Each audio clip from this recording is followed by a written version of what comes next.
नमस्कार विद्यार्थ्यांनो, आज आपण इयत्ता 9वी मराठीचा तिसरा धडा बेटा मी ऐकतो आहे हा बघणार आहोत। याचे लेखक आहेत व.पु. काळे, वसंत पुरुषोत्तम काळे असं त्यांचं पूर्ण नाव आहे। त्यांनी लिहिलेला हा धडा आहे। तर त्यांचा परिचय आधी लेखकाचा परिचय आपण आधी बघूया। वसंत पुरुषोत्तम काळे असं त्यांचं पूर्ण नाव आहे। 1932 साली जन्म झाला आणि 2001 साली त्यांचा मृत्यू झाला। कथालेखक, निबंधकार, नाटककार, कादंबरीकार, लोंबकळणारी माणसं, पण माझ्या हातांनी, पेन सलामत तो, ब्रह्मदेवाचा काळ, गुलमोहर, कर्मचारी, कारे भुंडलासी, ऐक सखे, वन फॉर द रोड, माया बाजार, स्वर, संवादिनी, वलय इत्यादी त्यांचे कथासंग्रह प्रसिद्ध आहेत। ही वाट एकटीची, पार्टनर इत्यादी कादंबरी लेखन प्रसिद्ध आहे। आकर्षक कथानके, ओघवती निवेदन शैली आणि चटपटीत संवाद यामुळे त्यांच्या कथा वाचक प्रिय आहेत। खूप लोकांना, खूप वाचकांना त्यांच्या कथा खूप आवडतात असे लेखक आहेत। संगीत कलेवर जीवापाड प्रेम करणारे वडील व अपघातामुळे संगीत सेवेपासून अंतरलेल्या वडिलांच्या सौख्यासाठी धडपडणारा मुलगा यांचे भावस्पर्शी वर्णन प्रस्तुत पाठामध्ये लेखकांनी केलेलं आहे। म्हणजे ही जी कथा आहे, हा जो धडा आहे तो वडील आणि मुलावरती लिहिलेला आहे। वडिलांना संगीताविषयी खूप प्रेम असतं। मी थोडक्यात तुम्हाला समजून सांगते हा धडा, की वडिलांचं संगीतावर खूप प्रेम असतं, परंतु एका जबर अपघातामध्ये ते संगीतापासून दुरावले जातात। ते संगीतचं शिक्षण घेऊ शकत नाही, परंतु त्यांची खूप इच्छा असते की त्यांच्या मुलाने संगीत शिकावे। त्यांच्या मुलाचं नाव शिरीष, 10-12 वर्षाचा हा मुलगा, आणि वडिलांना खूप इच्छा असते की त्याने संगीत शिकावं आणि त्यांच्या शिरीषचं त्याच्या वडिलावर खूप प्रेम असतं आणि म्हणून तो सुद्धा त्यांच्या सुखासाठी आणि त्यांच्या इच्छेखातर संगीतामध्ये पारंगत होतो आणि खूप छान प्रकारे संगीत शिकतो। आणि याच्यामध्ये त्याचा आत्मविश्वास या धड्यामध्ये खूप जाणवतो की वडिलांसाठी तो सर्व काही करतो आणि वडिलांच्या प्रेमाखातर। तर अशा प्रकारे हा धडा आहे। आणि वादन विद्यालयाचा जो कार्यक्रम असतो त्याच्यामध्ये तो अतिशय प्रभावीपणे त्याचं जे संगीत आहे ते लोकांसमोर प्रस्तुत करतो। लोकांना ते खूप आवडतं आणि अशा प्रकारे हा धडा पूर्ण एका वडील आणि मुलावरती लिहिलेला आहे। तर आपण आता हा धडा वाचूया आणि त्याचबरोबर मी त्याचं तुम्हाला स्पष्टीकरणही करेल। तिसरी घंटा घणघणली व बाहेरचा संमिश्र कोलाहल बंद पडला। उगीचच इकडून तिकडे वळणाऱ्या माना स्टेजच्या दिशेकडे स्थिर झाल्या। लोकांचे लक्ष आता आपल्याकडे आहे याची खात्री वाटताच मी गंभीर आवाजात बोलायला सुरुवात केली। बघा, इथे एक कार्यक्रम आहे संगीत वादन विद्यालयाचा आणि या कार्यक्रमामध्ये जे श्रोते आहेत, जो कार्यक्रम ऐकण्यासाठी बघण्यासाठी जे लोक तिथे आलेले आहेत त्यांचा कोलाहल तिथे, त्यांचा आवाज तिथे ऐकू येत आहे। आणि तिसरी घंटा घणघणली म्हणजे जी कार्यक्रम सुरू होण्याची जी घंटा वाजते त्याच्यानंतर तो कोलाहल जो आवाज असतो तो बंद होतो आणि इकडून तिकडे उगीचच लोक जे बघत असतात ते आता स्टेजकडे बघू लागतात। त्यांच्या सगळ्यांच्या माना कुठे स्थिर होतात, स्टेजकडे, आणि लोकांचं लक्ष आता आपल्याकडे आहे असं लेखकांना वाटल्यानंतर त्यांनी बोलायला सुरुवात केली। त्याच्यानंतर सभ्य स्त्री पुरुष हो, माझ्या वादन विद्यालयाचा हा पहिलाच जाहीर कार्यक्रम आहे। आपल्या चरणी ही कला सादर करताना मला अतिशय आनंद वाटत आहे। आपण शांतपणाने या सर्व कार्यक्रमाचा आस्वाद घ्यावा अशी आपल्याला नम्र विनंती करून मी कार्यक्रमाला सुरुवात करतो। बघा, इथे लेखक काय म्हणतात की जे श्रोते लोक तिथे आलेले आहेत त्यांना ते विनंती करतायत की तुम्ही हा कार्यक्रम शांतपणाने या कार्यक्रमाचा आस्वाद घ्यावा ही मी तुम्हाला नम्र विनंती करतो आहे. आणि आजच्या या कार्यक्रमाची मी आज सुरुवात करत आहे, म्हणजे शांतपणे तुम्ही हा कार्यक्रम ऐकावा असं ते लेखक श्रोत्यांना विनंती करत आहेत. आजच्या कार्यक्रमाची सुरुवात शिरीष भागवत याच्या फिडल वादनाने होईल.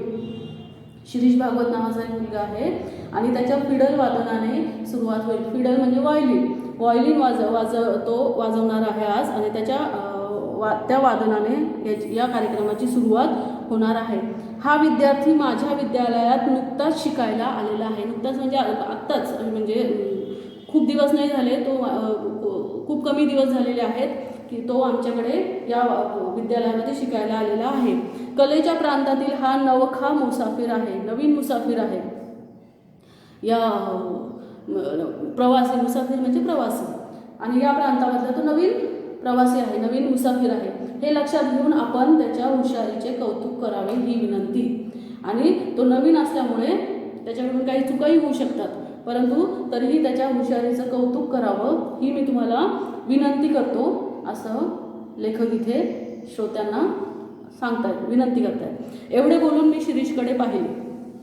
मला या मुलाची अतिशय भीती वाटत होती. लेखकांना शिरीष भीती वाटत होती. का वाटत होती बघा. खरे सांगायचे म्हणजे माझ्या मनातून मला शिरीषला कार्यक्रम द्यायचाच नव्हता. माझ्या या वादन विद्यालयाचा हा पहिला कार्यक्रम होता आणि तो मला त्याला द्यायचा नव्हता, कारण नुकताच शिकायला लागलेला हा विद्यार्थी माझ्या विद्यालयाचे नाव खराब करील याची मला खात्री होती. म्हणूनच मी त्याला कार्यक्रम देण्याचे टाळत होतो. आणि कारण तो नुकताच शिकायला आलेला होता आणि त्याचा तो रियाज पण इतका झालेला नव्हता, आणि हा माझ्या विद्यालयाचा पहिलाच कार्यक्रम असल्यामुळे तो नक्कीच या विद्यालयाचं नाव खराब करील असं मला वाटत होतं. त्याच्यामुळे मला त्याला तो कार्यक्रम द्यायचा नव्हता आणि मी त्याला टाळत होतो. मी शिरीषकडे पाहिले. त्याच्या चेहऱ्यावर धीटपणा व आत्मविश्वास पुरेपूर प्रतिबिंबित झाला होता. अतिशय आत्मविश्वास त्याच्या चेहऱ्यावरती लेखकांना दिसला, पण त्याचे हे अवसान फार काळ राहणार नाही हे मी ओळखून होतो. अवसान म्हणजे त्याची ही शक्ती, ती ताकद फार काळ टिकणार नाही, राहणार नाही. एकदा त्याने इतक्या मोठ्या श्रोत्यांना समोर बघितलं की हे त्याचं अवसान निघून जाईल असं लेखकाला वाटलं. पडद्यावर जाऊन बाहेरचा श्रोतृवृंद नजरेला पडताच त्याचा हा धीर सुटेल याची मला खात्री होती. आणि साहजिकच असं होतं बघा, आपण जर स्टेजवर आलो आणि आपण नवीन असलो की आपण थोडंसं घाबरतो इतक्या साऱ्या लोकांना बघून. म्हणून लेखकाला वाटले की याचं हे अवसान जे आहे, याची जी शक्ती आहे ती लवकरच जाईल आणि त्याचा धीर सुटेल. शिरीषने खून करताच मी पडदेवाल्याला इशारा केला आणि पडदा झरझर वर गेला. आणि शिरीषने ज्यावेळेस सांगितलं लेखकांना की मी आता तयार आहे, तर लेखकांनी काय केलं, पडदेवाल्याला इशारा केला आणि मग पडदेवाल्याने पडदा वर केला. झरझर म्हणजे लवकर वर केला. फुटलाईटचा झगझगीत प्रकाश डोळ्यांवर पडताच शिरीषने डोळे मिटून घेतले. आणि तिथे जे फुटलाईट होते त्याचा झगझगीत प्रकाश, झगझगीत म्हणजे प्रखर एकदम तेजस्वी असा प्रकाश शिरीषच्या डोळ्यावर पडला आणि त्याने डोळे मिटून घेतले. त्या प्रकाशाची डोळ्यांना जराशी सवय झाल्यावर शिरीषला सबंध श्रोतृवृंद दिसला बघा. आणि त्या प्रकाशाची त्याला ज्यावेळेस सवय झाली त्यावेळेस त्याने डोळे उघडले आणि त्याला इतका मोठा श्रोतृवृंद समोर दिसला. आणि त्याच क्षणी त्याच्या मनाची झालेली चलबिचल त्याच्या चेहऱ्यावर स्पष्ट दिसू लागली. आणि आता त्याला थोडंसं तिथे भीती वाटली इतके सारे लोक बघून. तो गडबडून गेला आहे हे मी ओळखले, आणि तो आता गडबडला आहे हे लेखकाने ओळखलं. त्याला आता सावरून धरणे शिक्षक या नात्याने माझे कर्तव्य होते. त्याला सावरणे, त्याला मदत करणे, त्याला यातनं बाहेर काढणे हे माझं शिक्षक या नात्याने कर्तव्य होतं असं लेखक तिथे म्हणतात. मी तंबोरावाल्याला व तबलेवाल्याला खून केली. तंबोऱ्याच्या धीर गंभीर आवाज घुमू लागला. तंबोरा एक तंतुवाद्य आहे बघा, तंबोरा, आणि तबला सगळ्यांना माहीत आहे. त्यांना लेखकाने खून केली आणि तंबोऱ्याचा धीर गंभीर आवाज आता घुमू लागला. शिरीषने डोळे मिटून कुणाचे तरी ध्यान केल्यासारखे दिसले व पुन्हा त्याचा चेहरा पूर्वीच्या आत्मविश्वासाने न्हावून निघाला व हलकेच त्याने षड्ज लावला बघा. इथे तो घाबरला होता शिरीष, परंतु त्याने काय केलं, डोळे मिटले आणि कुणाचं तरी ध्यान केलं कुणाला जर त्याने आठवलं आणि त्याचा पूर्ण चेहरा, आत्मविश्वास त्याच्या चेहऱ्यावरती दिसून आला आणि त्याने हलकेच काय लावला, षड्ज लावला तिथे.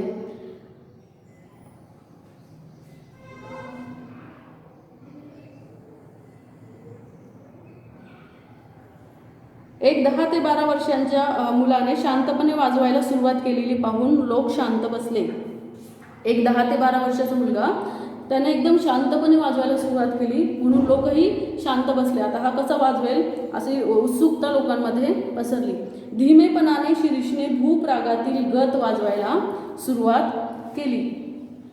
गत म्हणजे आरोह अवरोहाचे स्वर किंवा एक धून, त्याला गत असं म्हटलं जातं.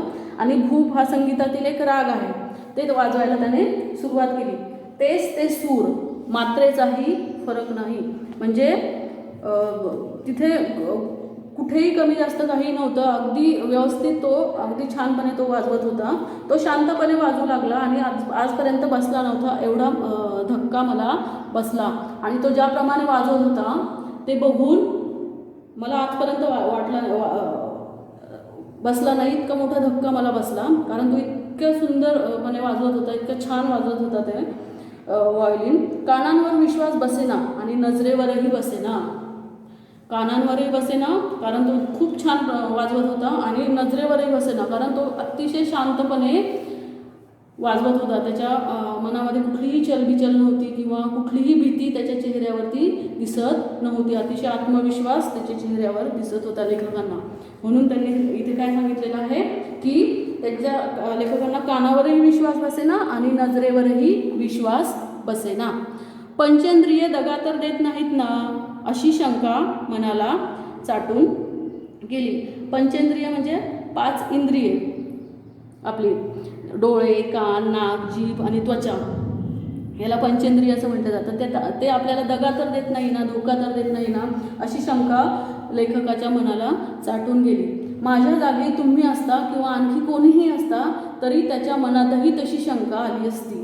कारण इतका छोटा मुलगा इतका कमी वेळामध्ये त्याने इतका छान रियाज करून इतकं सुंदरपणे तो वाजवत आहे, इतक्या शांतपणे, इतक्या आत्मविश्वासाने वाजवत आहे, हे बघितल्यानंतर मला धक्का बसला आणि विश्वास बसेना की हा खरंच शिरीषच वाजवत होता ना. धीटपणे त्याने विचारले,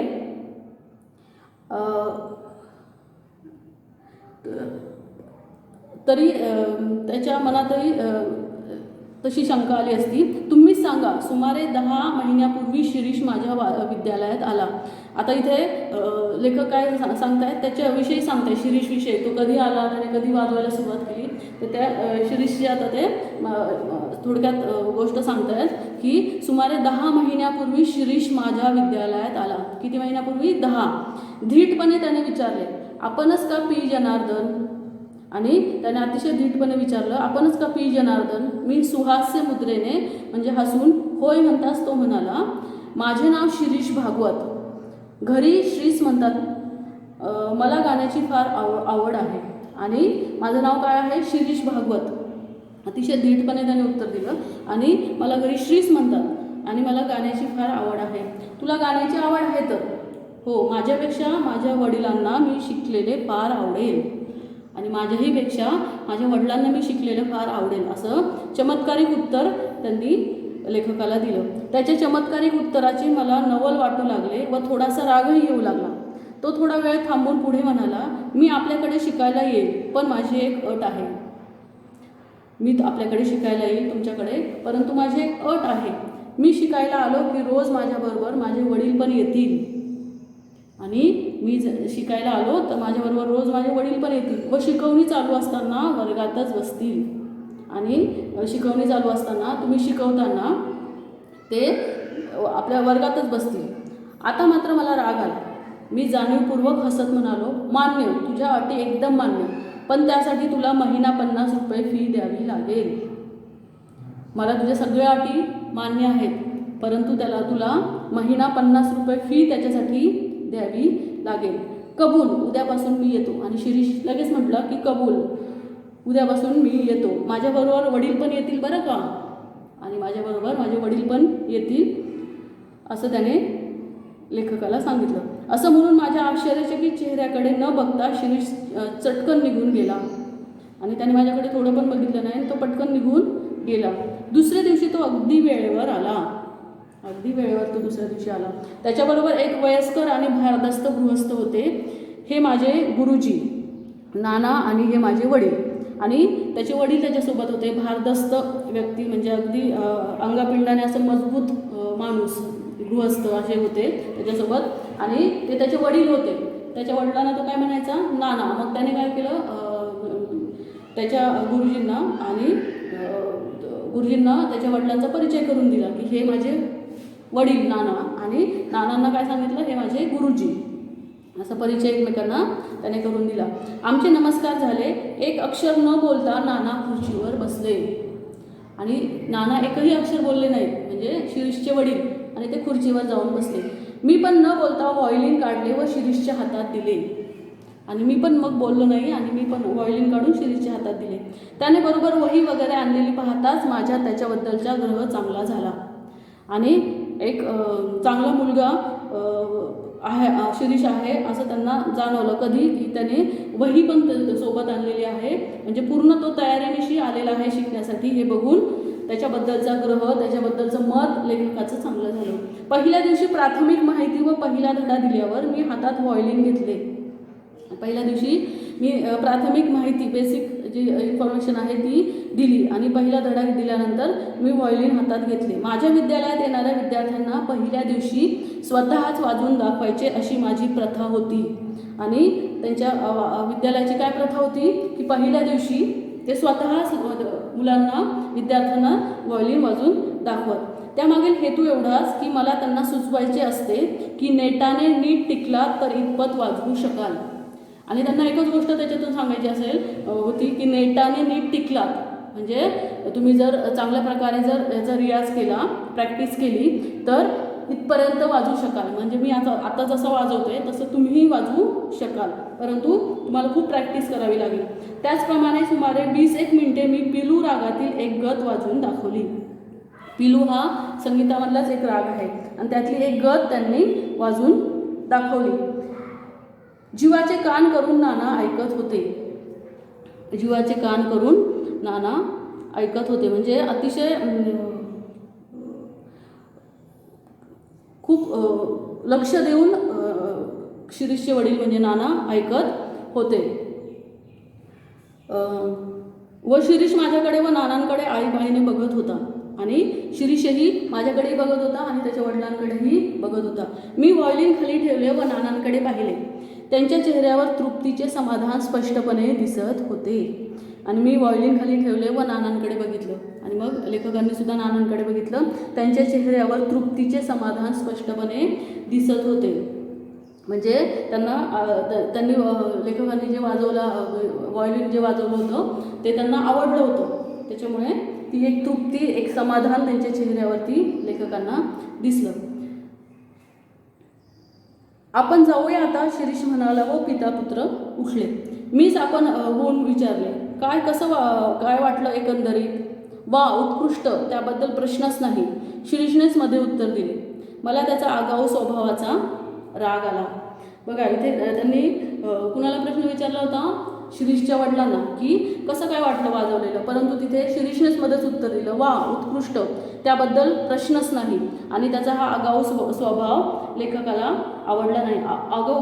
आगाऊपणा म्हणजे तिथे अहमपणा त्यांना तिथे दिसला शिरीषचा आणि तो त्यांना आवडला नाही. आपण कुठं असता कामाला भोचकपणे शिरीषच पुन्हा म्हणाला. म्हणजे लेखकाने परत त्याच्या वडिलांना प्रश्न विचारला आणि त्याचं उत्तरही परत शिरीषनेच दिलं. मला वाटले की मध्ये मध्ये बोलल्याबद्दल नाना शिरीषला दम भरतील म्हणजे नाना मध्ये मध्ये आमच्या दोघांमध्ये बोलल्यामध्ये तो मध्ये मध्ये बोलतो आहे म्हणून नाना शिरीषला दम भरतील किंवा रागवतील कारण दोन मोठे व्यक्ती ज्यावेळेस बोलत असतात त्यावेळेस लहानांनी बोलू नये असं म्हणतात परंतु मध्ये शिरीष बोलत होता या दोघांमध्ये म्हणून लेखकांना काय वाटलं की शिरीषचे वडील त्याला रागवतील पण त्याउलट ते कौतुकाच्या नजरेने त्याच्याकडे पाहत होते. नियमितपणे रोज पितापुत्राची जोडी येऊ लागली आणि नियमितपणे रोज पितापुत्राची जोडी रोज यायची. शिरीषची प्रगती पाहून मात्र प्रसंगी मी पण आश्चर्यचकित होत होतो. शिरीष अतिशय झपाट्याने खूप फास्ट अशी प्रगती करत होता आणि त्याची ती प्रगती पाहून त्याचे गुरुजी पण आश्चर्यचकित होत होते. त्याचा हात वाजवायला अतिशय हलका होता आणि माझ्या सर्व विद्यार्थ्यात त्याची आकलनशक्ती फारच दांडगी होती. आकलनशक्ती म्हणजे समजण्याचे सामर्थ्य त्याचं खूप चांगलं होतं. खूप लवकर त्याला कुठलीही गोष्ट समजायची. नाना रोज त्याच्याबरोबर येत व एक अक्षरही न बोलता शांत बसून राहत. आणि शिरीषचे वडील नाना रोज त्याच्यासोबत यायचे आणि एकही अक्षर न बोलता ते काय करायचे, शांत बसून राहायचे. मी पण त्यांच्याशी बोलत नसे आणि शिरीषचे जे गुरुजी होते ते सुद्धा त्यांच्याशी बोलत नव्हते. हा म्हणता 3 महिने निघून गेले आणि असेच खूप लवकर असे 3 महिने निघून गेले. आणखीन 3 महिन्यांनी होणाऱ्या माझ्या विद्यालयाच्या प्रथम कार्यक्रमात आपण शिरीषला कार्यक्रम द्यायचा असा मी निश्चय करून टाकला आणि त्यानुसार मी शिरीषला म्हणालो. म्हणजे त्यांच्या वादन विद्यालयाचा ते पहिलाच कार्यक्रम त्यावेळेस करणार होते. 3 महिने त्याला बाकी होते आणि त्यांनी ठरवून टाकलं की मी शिरीषला याच्यामध्ये नक्की कार्यक्रम देणार, कारण शिरीष अतिशय हुशार असा विद्यार्थी होता आणि खूप छान प्रकारे तो वाजवायला शिकलेला होता म्हणून. आणि ते शिरीषला काय म्हणाले, शिरीष अशीच प्रगती कायम राहू दे. आपल्या विद्यालयाच्या कार्यक्रमात मी तुझा कार्यक्रम ठेवणार आहे. हे ऐकल्यावर शिरीषला अत्यानंद होईल अशी कल्पना होती. अत्यानंद म्हणजे अतिशय आनंद होईल असं मला वाटलं, पण त्याच्या चेहऱ्यावर आनंदाच्या काहीही भावना दिसल्या नाहीत. परंतु त्याच्या चेहऱ्यावरती, त्याचाही तो पहिलाच कार्यक्रम होता, त्याला खूप आनंद होईल असं लेखकाला त्याच्या गुरुजींना वाटलं, परंतु त्याचा तसं आनंद त्याच्या चेहऱ्यावर दिसला नाही. इतकेच नव्हे तर त्याचा चेहरा काहीसा उतरला, म्हणजे तो थोडासा नाराज झाला. मी विचारले, काय तुला हे ऐकून काहीच आनंद वाटत नाही का? गंभीर आवाजात ठासूळ स्वरूपाचे उत्तर आले, माझ्यापेक्षा नानांना त्याचा आनंद जास्त होईल. बघा, आणि ते सुद्धा त्याने काय उत्तर दिलं की माझ्यापेक्षा पण माझ्या नानांना, माझ्या वडिलांना ह्याचा आनंद खूप होईल की मी कार्यक्रमामध्ये भाग घेत आहे. पिता पुत्र गेले आणि प्रत्येक वेळी मिळणाऱ्या शिरीषच्या तऱ्हेवाईक उत्तराचे आश्चर्य करीत मी बसलो. तऱ्हेवाईक म्हणजे अतिशय वेगळ्या प्रकारे विचित्र असं उत्तर तो नेहमी द्यायचा आणि त्याचं आश्चर्य लेखकांना, त्याच्या गुरुजींना नेहमी व्हायचं. प्रत्येक वेळी तो नानांचे नाव का घेतो व नाना अगदी रोज त्याच्याबरोबर येतात, याचे रहस्य काय असावे, या प्रश्नाचे उत्तर मला सापडेना. बघा, आणि प्रत्येक वेळी तो नानांचंच नाव का घेतो, नानांचंच नाव पुढे का करतो आणि नाना अगदी रोज त्याच्याबरोबर का येतात, या प्रश्नाचं उत्तर, याचं रहस्य मला सापडेना. याशिवाय आणखी एक शंका माझ्या मनात वरचेवर येत असेल. आणखी एक शंका लेखकांच्या मनात येत असेल, ती म्हणजे नाना जवळ असताना शिरीष मोकळ्या मनाने व्हायोलिन वाजवत नसावा ही. म्हणजे वडील जर त्याच्या बाजूला बसलेले असतील, तिथे बसलेले असतील, तर तो मोकळ्या मनाने, म्हणजे अतिशय मोकळेपणाने असं व्हायोलिन वाजवू शकत नसेल. असं होतं बघा की आपल्या जर घरचं कुणी असेल तर आपण खूप म्हणजे थोडंसं तिथे आपल्याला ऑकवर्ड फील होतं आणि त्याच्यामुळे तिथे लेखकाला काय वाटलं की तो मोकळ्या मनाने वाजवू शकत नसेल. दुसऱ्याच दिवशी शिरीष आला नाही आणि त्याच्या दुसऱ्याच दिवशी शिरीष वादन विद्यालयामध्ये आला नाही. त्याचा हा पहिला खाडा, गैरहजेरी, त्याची पहिलीच गैरहजेरी होती. नसेल एखाद्या वेळेस जमले असे मी समाधान करून घेतले आणि एखाद्या वेळेस नसेल जमलं, काहीतरी त्याला कारण असेल त्याचं न येण्याचं, असं लेखकाला वाटलं. पण त्याच्या दुसऱ्या दिवशी सुद्धा शिरीष आला नाही. परंतु मग त्याच्या दुसऱ्या दिवशी सुद्धा तो आला नाही, म्हणजे 2 दिवस नाही आला. 4था दिवस गेला, 5वा गेला, तसेच 15 दिवस गेले. एक म्हणता असे 15 दिवस गेले, शिरीष आलाच नाही. शिरीषचा पत्ता नव्हता, कुठे तो काहीच माहिती नव्हतं. 16व्या दिवशी एक मनुष्य निरोप व फीचे पैसे घेऊन आला आणि 16व्या दिवशी एक मनुष्य आला, त्याचा निरोप घेऊन आला शिरीषचा आणि फीचे पैसे घेऊन आला. नाना आजारी असल्यामुळे शिरीष येऊ शकणार नाही असे तो म्हणाला आणि त्या व्यक्तीने, त्या माणसाने काय सांगितलं की नाना आजारी आहेत, त्याचे शिरीषचे वडील आजारी आहेत, त्याच्यामुळे तो येऊ शकणार नाही असं त्याने सांगितलं, निरोप सांगितला. थोड्याशा त्राग्याने मी म्हणालो, त्रागा म्हणजे थोडे चिडचिड करून मी म्हणालो, नानांशी त्याला काय करायचे आहे, इकडे कार्यक्रम जवळ येत चालला आहे, त्याचे काय. म्हणजे लेखकाने त्याला जो कार्यक्रम दिला होता, त्यांच्या वादन विद्यालयाचा पहिलाच कार्यक्रम होता आणि त्याचं काय होईल, नानांशी त्याला काय करायचं आहे. म्हणजे त्यांना राग आला लेखकांना, त्याच्या गुरुजींना. शिरीष आला नाही, त्याची वाट पाहून मी त्याचा कार्यक्रम रद्द केला. आणि त्याच्यानंतरही शिरीष आला नाही आणि त्याची वाट बघून शेवटी मी त्याचा कार्यक्रम रद्द केला, कॅन्सल केला. त्याचे नाव पण काढायचे नाही असे ठरवून मी बाकीचे विद्यार्थी तयार केले. आणि त्यांना खूप राग आला होता शिरीषचा, कारण तो एक हुशार विद्यार्थी होता आणि त्याला त्यांनी सगळ्यात पहिल्यांदाच कार्यक्रम दिला होता. त्याच्यामुळे तरीही तो आला नाही आणि त्याच्यामुळे त्याच्या गुरुजींना त्याचा खूप राग आला होता. आणि मग त्यांनी काय केलं, त्याचा कार्यक्रम रद्द करून दुसऱ्या मुलांना तयार केलं. समारंभाचा दिवस उगवला आणि त्या कार्यक्रमाचा दिवस उगवला आणि सकाळपासूनच शिरीषच्या आठवणीने मी उगाचच बेचैन झालो होतो. आणि सकाळपासूनच मला त्याची आठवण येत होती शिरीषची आणि त्याच्यामुळे ते बेचैन झाले होते. सकाळची इतर कामे आटपून मी जरा स्वस्थ बसतो न बसतो तोच दारात शिरीष उभा. आणि सकाळची इतर कामे सगळी आटोपली आणि मी स्वस्थ बसतो न बसतो तोच शिरीष दारामध्ये उभा होता. मी ताडकन उभा राहिलो व त्याच्या जवळ गेलो. आणि त्याच्या जवळ गेलो. अरे तुझा पत्ता तरी काय आणि आज एकटाच कसा काय? आणि आज एकटाच कसा काय आला? इतके दिवस झाले आला नाहीस. नाना कसे नाहीत बरोबर? इकडची दुनिया तिकडे होईल ना. म्हणजे नेहमी तुझे वडील तुझ्यासोबत असतात आणि आज कसे काय नाही? तुझे वडील नाही आहेत तर इकडची दुनिया तिकडे होईल ना, असं लेखकांनी खोचकपणे त्याला म्हटलं. इकडची दुनिया तिकडेच झाली आहे सर. आणि इकडची दुनिया तिकडेच झालेली आहे सर असं उत्तर त्याने दिलं. यापुढे मी एकटाच दिसेन आणि यापुढे मी तुम्हाला कायम एकटाच दिसेन. माझे नाना कायमचे गेले हो सर. म्हणजे माझे नाना आता या जगामध्ये नाहीत असं त्याने त्याच्या गुरुजींना सांगितलं. बऱ्याच सांत्वनानंतर त्याने विचारले, आज आपल्या विद्यालयाचा कार्यक्रम ना? मी खिन्नपणे हो म्हटलं. आणि मी ज्याप्रमाणे म्हणजे लेखक त्याचे गुरुजी म्हणतात, मी जसं त्याला समजत होतो तसा तो नव्हता. तो का नाही आला ह्याचं कारणही त्याने सांगितलं की त्याचे वडील मृत्यू पावले होते, वारले होते, त्याच्यामुळे तो आला नव्हता. आणि त्यांनी त्याला बरंच सांत्वन केलं.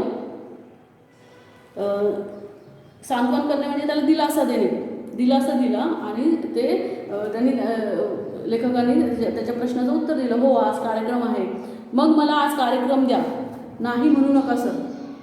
मग आज मला तुम्ही कार्यक्रम द्या, नाही म्हणू नका, एवढीच इच्छा पुरवा. आणि शिरीषने त्यांना विनंती केली त्याच्या गुरुजींना की आज जो कार्यक्रम आहे ना तो मला द्या तुम्ही आणि माझी एवढीच इच्छा तुम्ही पुरवा. तो असे म्हणाल्यावर मात्र माझ्यातला शिक्षक जागा झाला. मी सौम्य आवाजात म्हणालो, अतिशय हळू आवाजात म्हणाले, शिरीष मी तुझ्या भावना ओळखतो, पण आज माझा नाईलाज आहे. आजच्या या पहिल्या कार्यक्रमावरच आपल्या विद्यालयाची इब्रत अवलंबून आहे, अब्रू अवलंबून आहे.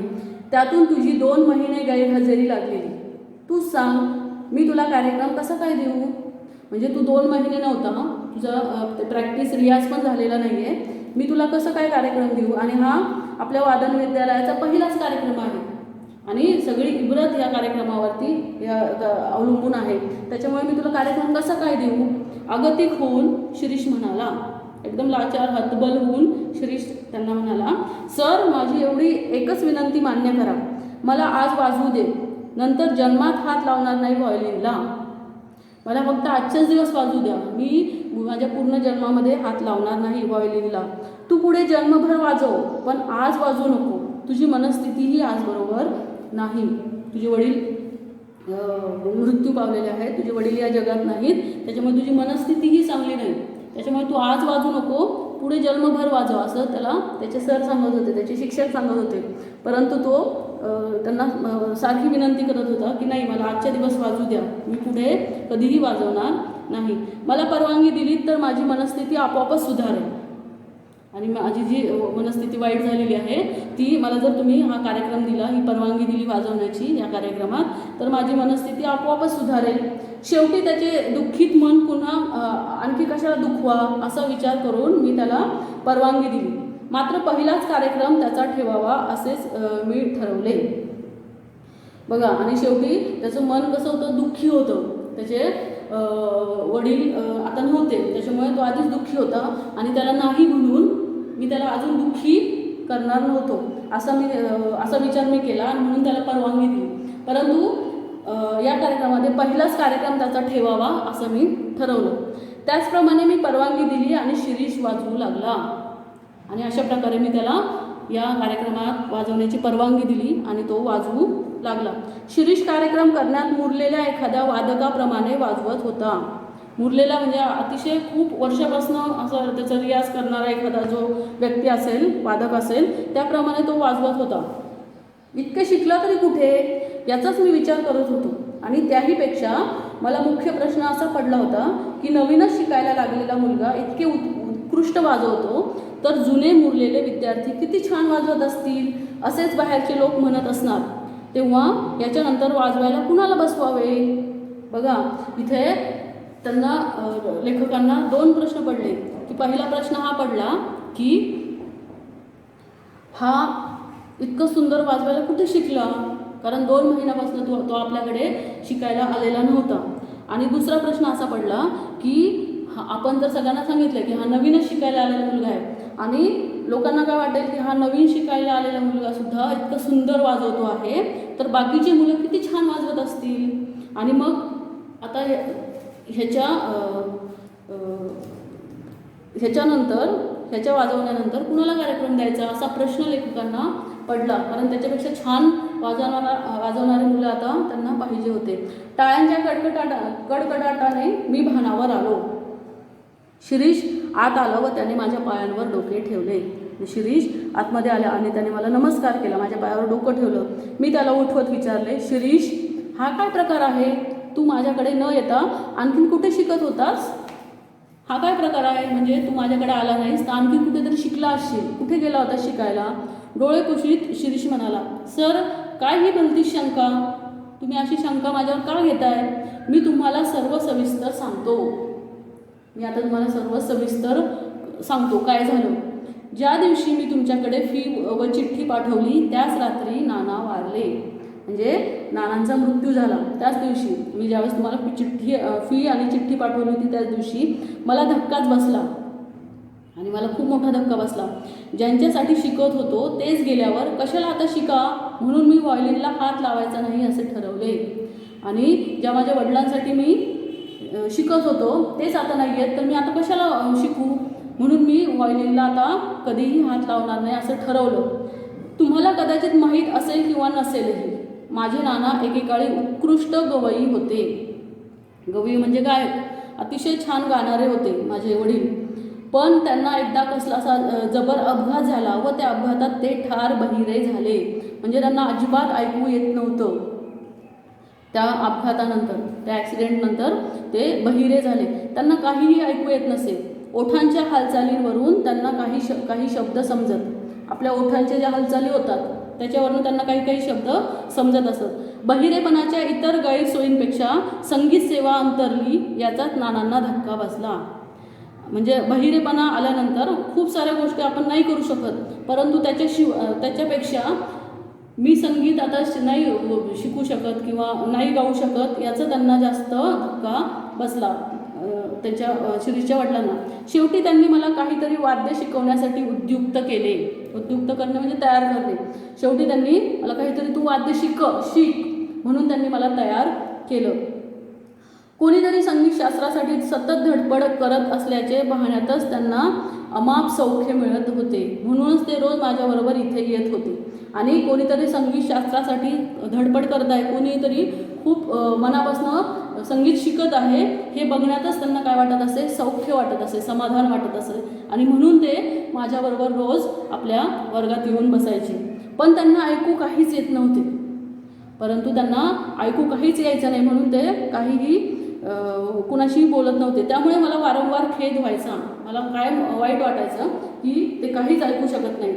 की मी वाजवण्यात कितीही प्रगती व कौशल्य दाखवले तरी माझे नाना काही ते ऐकू शकत नाहीत. या विचाराने मला नानांसमोर मोकळेपणा वाटत नव्हता. आणि मी त्यांच्यासमोर मोकळेपणाने का वाजू शकत नव्हतो? कारण आपण कितीही प्रगती केली, कितीही कौशल्य आपल्यात असेल, कितीही छान आपण वाजवलं तरी नाना ते ऐकू शकत नव्हते. हा विचार शिरीषच्या मनात नेहमी यायचा आणि त्याच्यामुळे तो मोकळेपणाने कधीही त्यांच्यासमोर वाजू शकला नाही. ज्या दिवशी नाना गेले त्याच दिवशी मी ठरवले की संगीत बंद. आणि ज्या दिवशी नाना वारले, त्यांचा मृत्यू झाला, त्याच दिवशी मी ठरवलं की संगीत बंद. पण दुसऱ्याच क्षणी माझ्या मनात विचार आला की माझे नाना तेव्हा माझे वादन ऐकू शकत नव्हते. आणि दुसऱ्या क्षणी काय विचार आला माझ्या मनामध्ये की माझे नाना मी ज्यावेळेस शिकत होतो त्यावेळेस ते ऐकू शकत नव्हते माझं वादन, पण आता माझ्या शेजारी बसून नक्की ऐकत आहेत. आणि आता ते गेल्यानंतर, मृत्यू पावल्यानंतर आता ते माझ्या शेजारी बसून माझं वादन ऐकत आहेत असं मला वाटू लागलं. या विचारासरशी लोकांच्या निंदेकडे लक्ष न देता मी त्याच दिवसापासून व्हायोलिन वाजवायला सुरुवात केली. आणि लोकांची निंदा म्हणजे वाईट बोलणे त्याच्याकडे मी लक्ष दिलं नाही. आणि लगेच मी त्याच दिवसापासून व्हायोलिन वाजवायला सुरुवात केली. कारण लोक दोन्ही बाजूने बोलतात बघा की वडील आत्ताच वारले आणि लगेच याने वाजवायला सुरुवात पण केली. तर या गोष्टींकडे त्याने लक्ष दिलं नाही आणि व्हायोलिन वाजवायला सुरुवात केली. आज सकाळपर्यंत मी कुठे बाहेर पडलो नव्हतो. आणि त्यानंतर आज सकाळपर्यंत मी कुठेही बाहेर पडलो नव्हतो.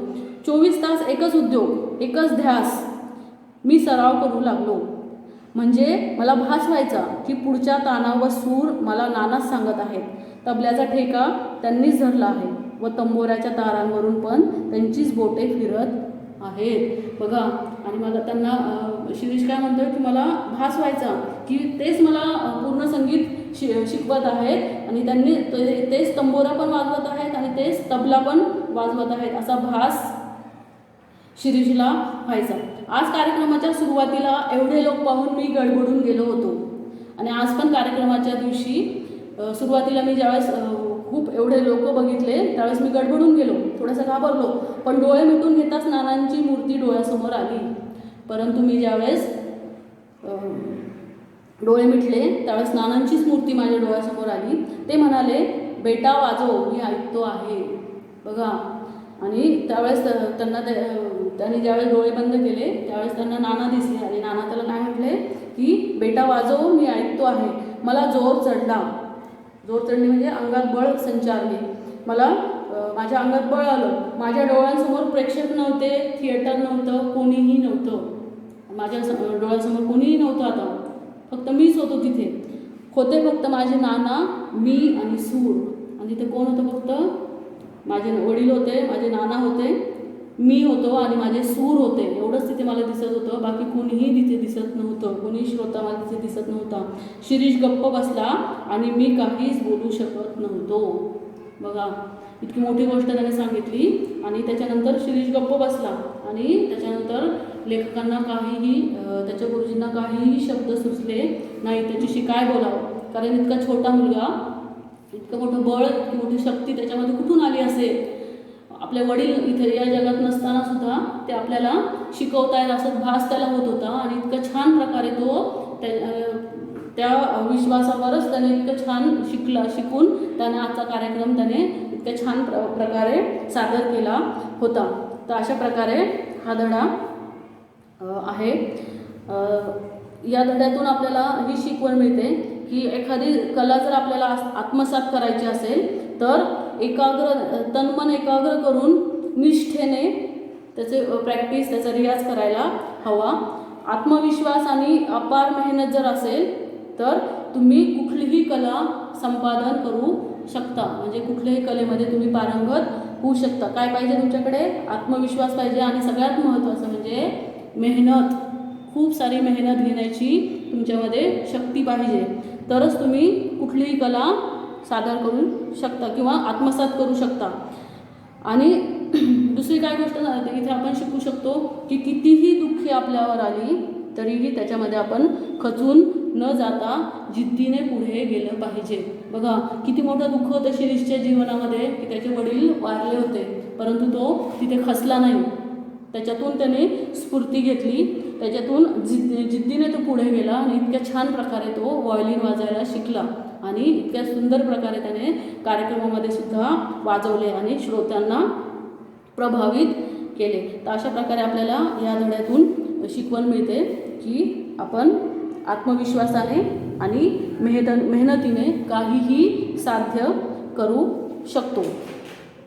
तर इथे बघा स्वाध्याय त्याचा आपण थोडक्यात बघूया की योग्य पर्याय ओळखून वाक्य पूर्ण करा. इथे पर्याय दिलेले आहेत की लेखकांना शिरीषला कार्यक्रम द्यायचा नव्हता. कारण का नव्हता द्यायचा, तर नुकताच शिकायला आल्याने विद्यालयाचे नाव बदनाम होण्याची शक्यता होती, म्हणून लेखकांना शिरीषला कार्यक्रम द्यायचा नव्हता. लेखकांना आजपर्यंत बसला नव्हता तेवढा धक्का बसला.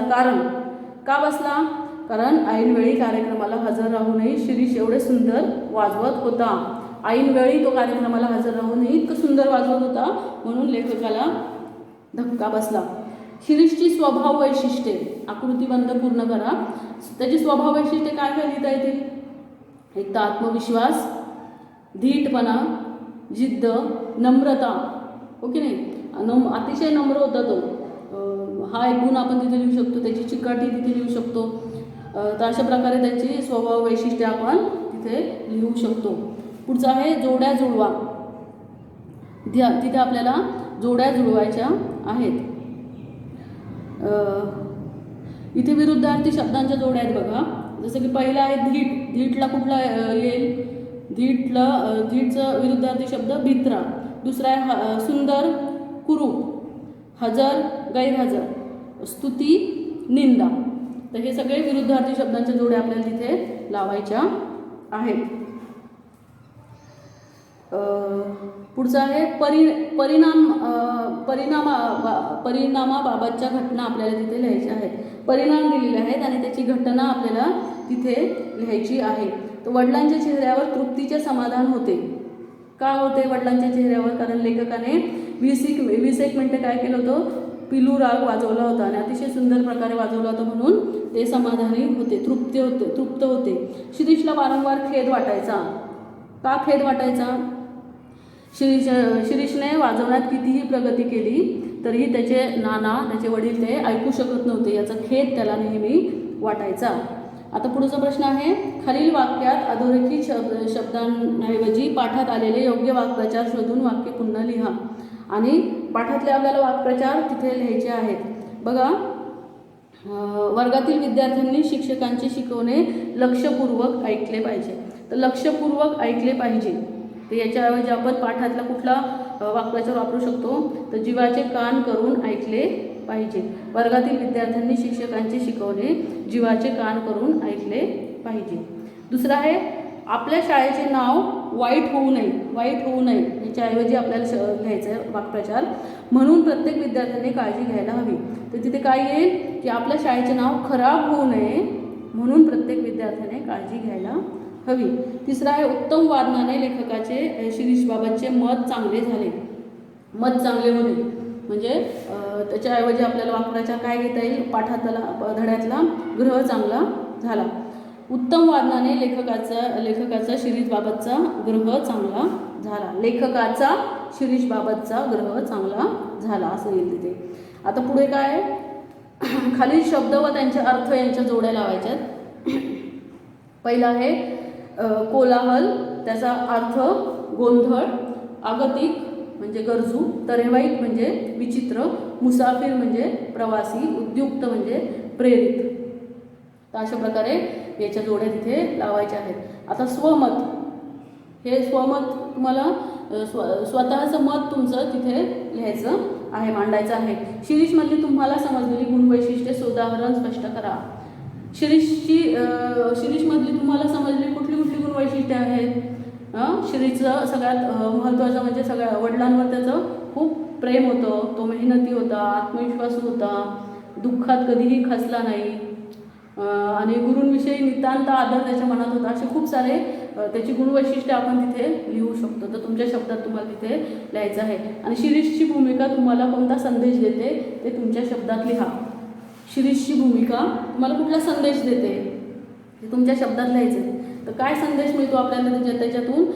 एखादी कला जर आपल्याला आत्मसात करायची असेल तर तन्मन एकाग्र करून निष्ठेने कार्य करायला हवे. आणि सगळ्यात महत्त्वाचं म्हणजे आत्मविश्वास आणि मेहनत यांची सांगड घालता आली पाहिजे.